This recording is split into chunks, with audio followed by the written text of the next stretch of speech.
Calase enzyme which dissolves callose of pollen tetrads to separate four pollens is provided by। बहुत ही अच्छा सा question है ये भी। कैलोज एंजाइम, देखो कैलेज एंजाइम जो होता है ये डिजोल्व करता है कैलोज प्रोटीन को। अब ये कैलोज प्रोटीन कहाँ प्रेजेंट होता है, तो हम लोगों ने माइक्रोस्पोरोजेनेसिस प्रोसेस पढ़ा था, जिसमें हमने पढ़ा था माइक्रोस्पोर जो होते हैं, after microsporogenesis process the tetrad बनता है, माइक्रोस्पोर टेट्राड का फॉर्मेशन होता है। मियोसिस के बाद में माइक्रोस्पोर टेट्राड बनता है, और ये माइक्रोस्पोर टेट्राड जो है इनके बीच में जो प्रेजेंट होता है it is the callose protein होता है। और जब तक ये यहाँ से डिज़ोल्व नहीं होगा ये प्रोटीन, तब तक ये माइक्रोस्पोर्स जो होंगे आगे फर्दर डेवलप नहीं हो पाएंगे, पोलन ग्रेन्स नहीं बनाएंगे। तो जब ये टेट्राड में अरेंज होते हैं तो इनके बीच में जो वॉल्स होती है इनमें प्रेजेंट होता है कैलोज प्रोटीन, और it is dissolve by the callase enzyme. किससे होता है, कैलेज एंजाइम से, and then it is release from the tetrad and to form the pollens grains बनाते हैं। तो मैंने बता ही दिया है आपको, तो आपको इसके हिसाब से आंसर जो है तो पता चल गया होगा। तो इसका करेक्ट आंसर क्या हो जाएगा, पोलन्स, क्योंकि ये जब रिलीज होंगे microspore they form the pollen grains. During the process of fertilization the pollen tube of the pollen grains usually enters the embryo sac through। जब फर्टिलाइजेशन का प्रोसेस होता है तो पोलन ट्यूब बनती है, तो पोलन ट्यूब जो होती है वो एंटर करती है किस में, एम्ब्रियो सैक में। तो जिस रीजन से वो एंटर होती है वो रीजन कौन सा है, the first is integument, second is nucellus, C is chalaza and D is the micropyle. तो इसका करेक्ट आंसर क्या हो जाएगा, माइक्रोपाइल रीजन से वो एम्ब्रियो सैक के अंदर एंटर करती है and it releases the two male gametes. देखिए नेक्स्ट क्वेश्चन है, how many meiotic divisions are required for the formation of 100 pollen grains।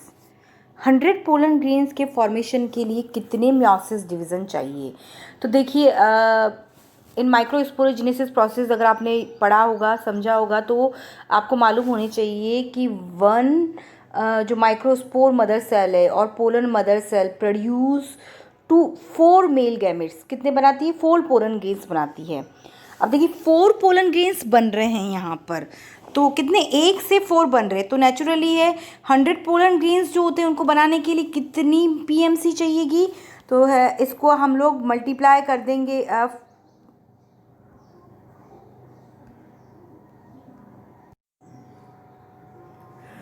How many meiotic divisions are required for the formation of 100 pollen grains. 100 pollen grains के formation में कितने meiotic division required है। तो देखिए option आपको दे रखा है 100, 50, 25, 26। बहुत ही सिंपल और इजी सा क्वेश्चन है, कंसेप्ट क्लियर होना चाहिए आपका। आप लोगों ने पढ़ा है माइक्रोस्पोरोजेनेसिस प्रोसेस, तो माइक्रोस्पोरोजेनेसिस में क्या होता है, तो सिंगल पीएमसी और pollen mother cell produce the 4 male gamete, 4 pollen grains, 4 बनाती है। एक सेल से कितने बन रहे हैं, 4 जो है पोलन ग्रेन्स बन रहे हैं। तो इसमें पूछा है कि 100 पोलन ग्रेन्स कितने से बनेंगे, बहुत सिंपल सा है, 100 आपको दे रखा है, 1 से 4 बन रहा है तो 4 से उसको डिवाइड कर लेंगे, तो इसको 4 से डिवाइड करेंगे तो आंसर क्या आ जाएगा, 25। तो इसका करेक्ट आंसर हो जाएगा 25। तो 25 जो है वो pollen grains, pollen mother cell से 100 पोलन ग्रेन्स बनेंगे, बिकॉज 1 से कितने बन रहे हैं, 4, तो 25 से कितने बनेंगे, 100 बनेंगे। How many meiotic divisions are required for the formation of 100 functional megaspore. अब देखिए यहाँ पर फंक्शनल पूछा गया है। देखो फंक्शनल मेगास्पोर जो होते हैं टोटल, देखो 1 से इसमें भी 4 बनते हैं, लेकिन क्या होता है कि 3 जो होते हैं वो डीजनरेट हो जाते हैं। We have already discuss about in the megasporogenesis process, because in 4 megaspore form 4 तो बनते हैं but only 1 megaspore are functional. तो 100 बनने के लिए कितने चाहिएंगे, 100 ही रिक्वायर होगा, बिकॉज 1 से 1 ही बन रहा है फंक्शनल। तो यहाँ पर क्या हो जाएगा, 100 आंसर हो जाएगा। The given diagram shows 2 plants of the same species. Identify the types of pollination indicated at P1, P2 and P3। आपको डायग्राम दे रखे हैं 2 और उनमें से आपको पॉलिनेशन के टाइप्स पूछे गए हैं कि P1 किस टाइप का है, P2 किस टाइप का है, P3 किस टाइप का है। तो चलिए हम इसको डायग्राम से समझते हैं। देखिए P1 अगर हम डायग्राम में देखिए P1, तो P1 में क्या हो रहा है कि जो एंथर्स जो हैं वो उसी के फ्लावर की स्टिग्मा पर आ रहे हैं, तो इस टाइप का पॉलिनेशन क्या होगा, तो it is known as the autogamy. पता है हमें, है ना। ऑटोगैमी क्या होता है, the transfer of the pollens from anther to stigma of the same flower of the same plant. Same flower भी सेम है, प्लांट भी सेम है, तो it is the known as the autogamy. तो ये P1 किसको रिप्रेजेंट करेगा, autogamy. तो हमारे अगर इस ऑप्शन में देखिए तो ऑप्शन सी और बी में आ रहा है। अब सी और बी दोनों में आ रहा है, अब इन दोनों में से कौन सा होगा, तो देखिए P2 को देखेंगे। अब हम P2 में क्या दे रखा है कि पोलन ग्रेन्स ट्रांसफ़र कर रहे हैं दूसरे फ्लावर पे, बट फ्लावर प्लांट जो है वो सेम है, तो इस फिनोमिना को हम क्या कहते हैं, geitonogamy. The transfer of the pollen grains from anther to the stigma of the another flower of the same plant. Plant same है लेकिन फ्लावर कैसा है, दूसरा है, तो P2 किसको रिप्रेजेंट कर रहा है, जिटोनोगैमी को कर रहा है। देन P3 जो हो रहा है वो किसको रिप्रेजेंट कर रहा है, तो ये क्रॉस पॉलिनेशन है, ये हमें दिख ही रहा है, xenogamy. It means the transfer of the pollen grains from anther to the stigma of the another flower of the another plant. Flower भी अनदर है, प्लांट भी अनदर है, और इंसेक्ट्स के थ्रू जा रहा है, तो it is known as the cross pollination, और it is also known as the xenogamy. तो अगर हम देखें तो इनके हिसाब से ऑप्शन हमारा जो है सी करेक्ट है। P1 represent the autogamy, then P2 represent the geitonogamy, and the P3 represent the genogamy. The next question is, the one of the most resistant biological material present in the exine of the pollen grains is, we know that the pollen grains are made up of the two membrane, outer is called the exine and अंदर वाली जो होती है it is called the intine. The exine is made up of the sporopollenin. Sporopollenin क्या होता है, it is the tough chemical substance which are resistant from to the high temperature, strong acid, strong base, ठीक है ना। तो sporopollenin जो है वो ऐसा मटेरियल है जो कि पोलन ग्रेन्स जो है उसको क्या करता है, एक तरह से प्रोटेक्ट कर रहा है, and that's why the pollen grain are preserved in as a fossils. तो इसका करेक्ट आंसर हो जाएगा आपका sporopollenin. Select the incorrect pair of the type of pollination and the corresponding pollinating agency। आपको सेलेक्ट करना है, आपको ऑप्शन दे रखे हैं, एक तरफ आपको टाइप्स ऑफ पॉलिनेशन और दूसरी तरफ एजेंट्स दे रखे हैं पॉलिनेशंस के। The first is the anemophily and the agency is the wind. Second is the hydrophily, water. C option दे रखा है आपको ornithophily, birds, and the next है चेरेप्टेरोफिली, इंसेक्ट्स। तो इसका जो करेक्ट आंसर हो जाएगा वो हो जाएगा ऑप्शन डी। देखिए anemophily when the pollination is by wind, wind के थ्रू होता है, it is correct. Hydrophily water के थ्रू जब पॉलिनेशन होता है it is known as the hydrophily. Birds के थ्रू जब पॉलिनेशन होगा it is known as the ornithophily. But insect के थ्रू जब पॉलिनेशन होता है it is known as the entomophily. And the chiropterophily क्या होगा, बैट्स के थ्रू होगा। किसके थ्रू होगा, बैट्स के थ्रू। तो यहाँ पर अगर हम देखें तो इनकरेक्ट कौन सा है ये, बिकॉज इंसेक्ट्स के थ्रू होगा वो तो होगा एंटेमोफिली, एंड द चिरेप्टेरोफिली जो होता है it is pollination is through और by the bats. The female gametophyte, it is also known as the embryo sac of a typical dicot at the time of fertilization is।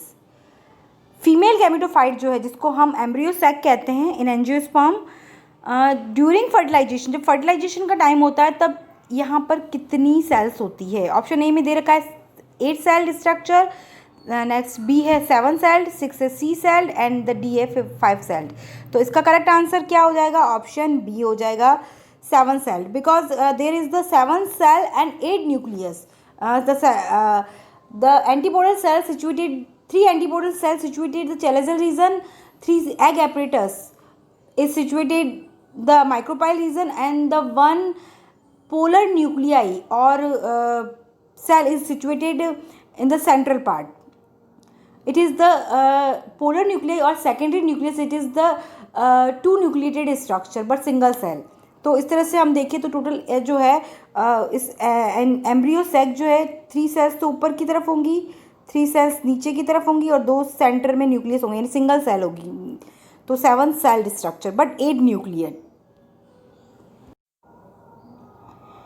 Given below are the events that are observed in an artificial hybridization program. Arrange them in the correct sequential order and select the correct option. आपको artificial hybridisation जो है उसके events की आपको एक list दे रखी है, 1 to 6 तक पॉइंट्स हैं।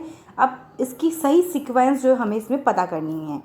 तो ऑप्शन देखिए आप इसके अंदर अगर हम देखें तो आर्टिफिशियल हाइब्रिडाइजेशन में क्या होता है, सबसे पहले तो हम पेरेंट्स को सेलेक्ट करते हैं, तो इसका सेकंड पहले आ जाएगा, पहले क्या आ जाएगा सेकंड, देखिए तो हम सेकंड आ जाएगा। देन उसके बाद में क्या होगा, सेलेक्ट करने के बाद हम लोग उसमें कौन सा प्रोसेस करते हैं, emasculation it means the removing of the pollens anthers. Then next step जो हो जाएगा थर्ड हो जाएगा बैगिंग। उसके बाद में हम इसको क्या करेंगे, बैग बटर पेपर या उससे उसको हम बैग कवर्ड कर देंगे। देन नेक्स्ट इसके बाद में हो जाएगा, बैगिंग के बाद में नेक्स्ट जो प्रोसेस होगा इसका वो हो जाएगा collection of pollen grains from male parent. अब हम जब इमस्कुलेशन कर दिया उसके बाद में हम उसके क्या करेंगे, पोलन ग्रेन्स को कलेक्ट कर लेंगे, तो हो जाएगा 6 जो हमारा दे रखा है। देन उसके बाद में नेक्स्ट जो आपको दे रखा है dusting of the pollen on stigma. अब इन पोलन ग्रेन्स को जो हमने कलेक्ट किया उसको हम स्टिग्मा पर डस्ट करेंगे, यानी आ जाएगा 4th। और उसके बाद में लास्ट में हम इसको करेंगे रीबैगिंग, बिकॉज स्टिग्मा जो है वो अदर पोलन से कंटामिनेटेड नहीं हो जाए, इसीलिए इसको रीबैगिंग किया जाएगा। तो ऑप्शन इसके अगर हिसाब से हम देखें तो ऑप्शन जो है हमारा वो ऑप्शन जो है बी इज़ करेक्ट आंसर। तो इसका करेक्ट आंसर क्या हो जाएगा, option B. How many pollen mother cells should undergo meiotic division to produce 64 pollen grains? इससे मिलता जुलते क्वेश्चन हम लोगों ने अभी किए थे। तो कितनी पोलन मदर सेल्स जो हैं उनसे मियोसिस होकर के 64 पोलन ग्रेन बनेंगे। तो हमने पढ़ा है कि 1 pollen mother cell undergoes meiosis and 2 form the 4 pollen grains. एक से कितने बन रहे हैं, 4 बन रहे हैं। तो 64 कितने से बनेंगे, तो सिंपल सा 64 को हम डिवाइड कर लेंगे किससे, 4 से। तो 64 को जब 4 से डिवाइड करेंगे तो आंसर क्या आ जाएगा, 16। तो इसका करेक्ट आंसर जो हो जाएगा वो हो जाएगा option C, 16।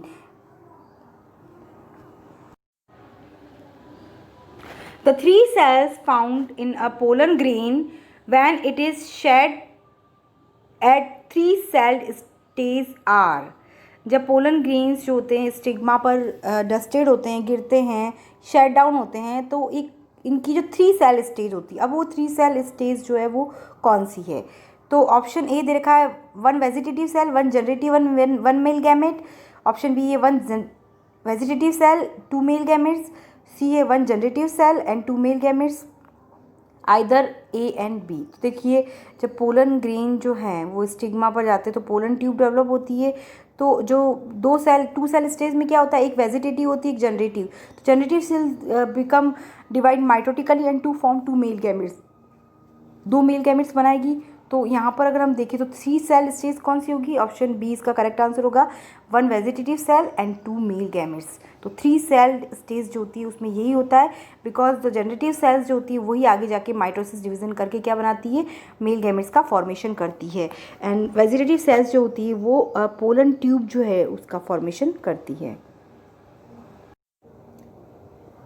Dash cell of the pollen grain divides to form 2 male gametes. यानी कौन सी सेल है जो पोलन ग्रेन की डिवाइड हो जाती है and to form the 2 male gametes. तो अभी हमने यही किया, तो इसका आंसर क्या हो जाएगा, the generative cell. The generative cell divide to form 2 male gametes. The vegetative cell जो होती है किसका, ट्यूब, पोलन ट्यूब का फॉर्मेशन करेगी। माइक्रोस्पोर मदर सेल तो पोलन ग्रेन बनाएगी। तो इसका जो करेक्ट आंसर हो जाएगा generative cell. The generative cell divide mitotically and to form 2 male gametes.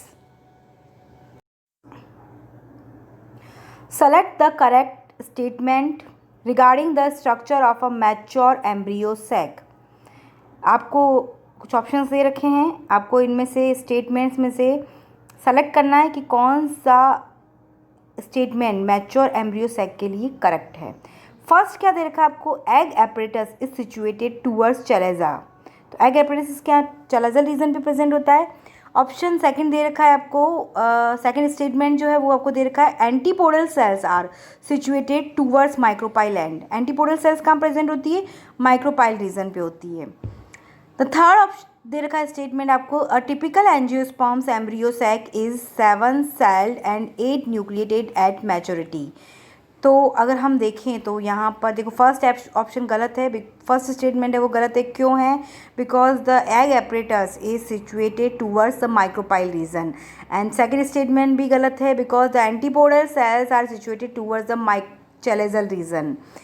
और थर्ड जो पॉइंट दे रखा है, it is the correct, the typical angiosperm embryo sac is 7 celled and 8 nucleated at maturity. तो third option सही है। तो इसके हिसाब से हमारा जो ऑप्शन हो जाएगा, इस क्वेश्चन का जो आंसर हो जाएगा वो हो जाएगा ऑप्शन सी। ओनली थर्ड जो होता है वही स्टेटमेंट इसमें करेक्ट है, फर्स्ट और second statement are wrong. Next question है, identify the parts labelled A B C and D in the given figure and select the correct option. आपके पास एक फिगर दे रखा है, ठीक है ना, it is structure of the embryo sac और फीमेल गैमेटोफाइट। अब इसमें आपको लेबलिंग दे रखी है ए बी सी डी, आपको आइडेंटिफाई करना है इनमें से कौन से पार्ट होते हैं। तो हम देखते हैं इसमें, देखो फर्स्ट ए दे रखा है, तो ए आपको दिख रहा है 3 सेल्स सिमिलर है, तो ये कौन सी सेल्स है? एंटीपोडल सेल्स है। तो ए किसको रिप्रेजेंट कर रहा है यहाँ पर? एंटीपोडल सेल्स को। अब हम देखते हैं बी, तो बी जो है 2 सेल्स ये वाली, तो इट इज़ द सिनर्गिड सेल्स। सी किसको रिप्रेजेंट कर रहा है? एग सेल को। एंड द डी जो है ये है फिलिफॉर्म एपरेटस। तो इस तरह से अगर हम देखें तो हमारा जो ऑप्शन है वो कौन सा सही होना चाहिए इसके अंदर? तो देखो ए जो एंटीपोडल है, तो ऑप्शन हमारे बी और सी में से ये करेक्ट आ रहा है। देन बी जो है वो कौन सा है? सिनर्गिड, ये भी हमारा सही है। देन सी जो है एग सेल है, तो हमारा अब ये ऑप्शन देखें तो बी करेक्ट आ जाएगा। तो ए जो रिप्रेजेंट कर रहा है antipodal cell, it is situated the chalazal region, the synergid cell and the egg जो है ये दोनों प्रेजेंट होते हैं the micropyle region, and the filiform apparatus जो होता है नीचे की तरफ, सिनर्गिड सेल जो होता है उसके नीचे प्रेजेंट होता है। तो option B is the correct answer. A typical angiosperm ovule is attached to the placenta by means of a stalk called X. Body of the ovule fuses with X and in the region called Y. Identify X and Y. बहुत ही अच्छा सा question है ये भी। अब देखिए इसके अंदर आपको ओव्यूल की स्ट्रक्चर याद होनी चाहिए। ओव्यूल की ये स्ट्रक्चर है और हमने पढ़ी है इस स्ट्रक्चर को, हमने अच्छे से इसको पढ़ा है। तो ओव्यूल की स्ट्रक्चर में अगर हम देखें इस तरह से ओव्यूल की स्ट्रक्चर है, तो इसमें ये बता रखा है कि typical angiosperm ovule is attach to the placenta by a means of stalk. और प्लेसेंटा से अटैच होता है तो ये है स्टॉक लाइक स्ट्रक्चर। अब इसको क्या कहते हैं? तो एक्स किसको रिप्रेजेंट कर रहा है? And the body of the ovule fuses with the X, the region is called Y. अब ये अटैच होती है, फ्यूजेज होती है किसी से, तो ये अटैचमेंट यहाँ पर प्रेजेंट होता है, तो उसको हम क्या कहते हैं? यानी वाई क्या रिप्रेजेंट करेगा? तो अगर आपको स्ट्रक्चर अच्छे से याद होगी तो बहुत ही सिंपल सा और इजी सा क्वेश्चन है। तो इसका करेक्ट आंसर हो जाएगा ऑप्शन ए, जो एक्स रिप्रेजेंट कर रहा है फ्यूनिकल को, जो कि अटैच्ड है किससे? प्लेसेंटा से अटैच्ड है। और इसके ऊपर वाला पार्ट जो कि मेन इसकी जो बॉडी है ये वाली जो ओव्यूल की न्यूसिलस, और इसके बीच में जो जंक्शन होता है इस रीजन को हम कहते हैं हाइलम। तो इसका करेक्ट आंसर हो जाएगा X represent the funicle and the Y represent the hilum. Select the mismatched pair. आपको सेलेक्ट करने पेयर दे रखे हैं आपको, उनमें से कौन सा मिसमैच्ड है? तो फर्स्ट है storage of the pollen grains, कितना? -196 डिग्री सेल्सियस। करेक्ट है because this is the method of the cryo preservation. In this the any living cell is preserve in the -196 degree Celsius temperature in liquid nitrogen और ammonia.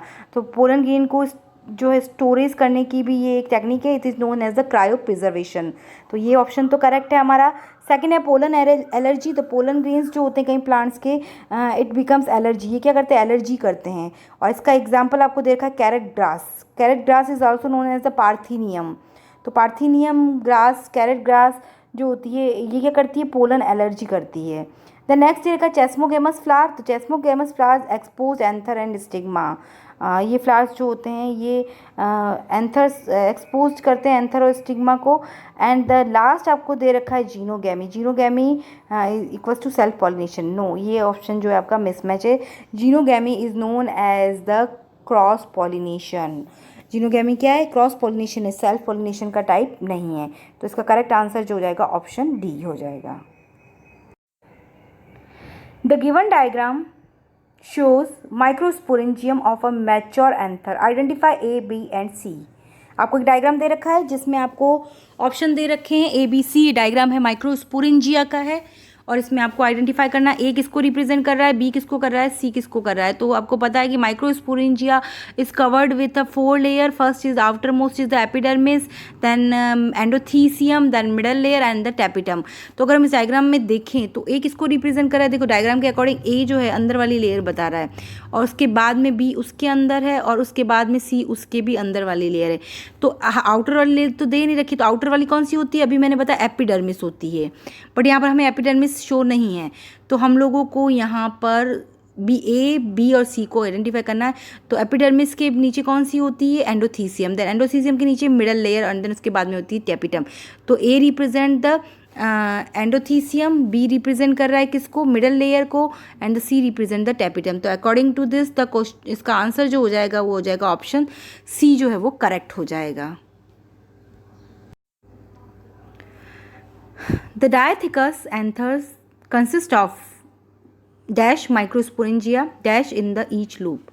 Dithecous anther जो होता है उसमें consist होता है कितने microsporangia होते हैं और लोब कितने होते हैं। तो देखो डायथिकस नाम से पता चला 2, it means there is the 2 chambers present in the microsporangia. तो 2 चैम्बर होंगे, 2 लोब होंगे। तो सेकंड का तो आंसर हमें मिल गया बिकॉज प्रेजेंट होते हैं in each lobe. Okay, then dithecous मतलब कि 2 लोब तो है कितने? 2 इसमें। तो ये इस तरह से आप देखिए, ये है, ये पेंथर है और ये डायथिकस है। अब एक डायथिकस है तो इसमें 2 माइक्रोस्पोरेंजिया होंगे। कितने होंगे? 2। और अगर हम टोटल बात करें बिकॉज ये बाइलोब्ड होता है तो 4 होंगे। तो इसका करेक्ट आंसर क्या हो जाएगा? ऑप्शन जो हमारा ऑप्शन ए है फर्स्ट। ये dithecous anther consist of 4 microsporangia because एक लोब में कितनी होती है? 2, और ये बता रखा इन ईच लोब, एक लोब में 2 होती, टोटल कितनी हो जाएगी? 4। तो according to this question the answer is the A 4 microsporangia in 2 in each lobe. 2 हर एक लोब में और पार्ट में चैम्बर में प्रेजेंट होती है। टोटल 4 होती है। Which of the following statements regarding the structure of microsporangium are correct? आपको कुछ स्टेटमेंट दे रखे हैं माइक्रोस्पोरेंजिया के रिगार्डिंग, वो कौन से करेक्ट हैं उनको आपको आइडेंटिफाई करना है।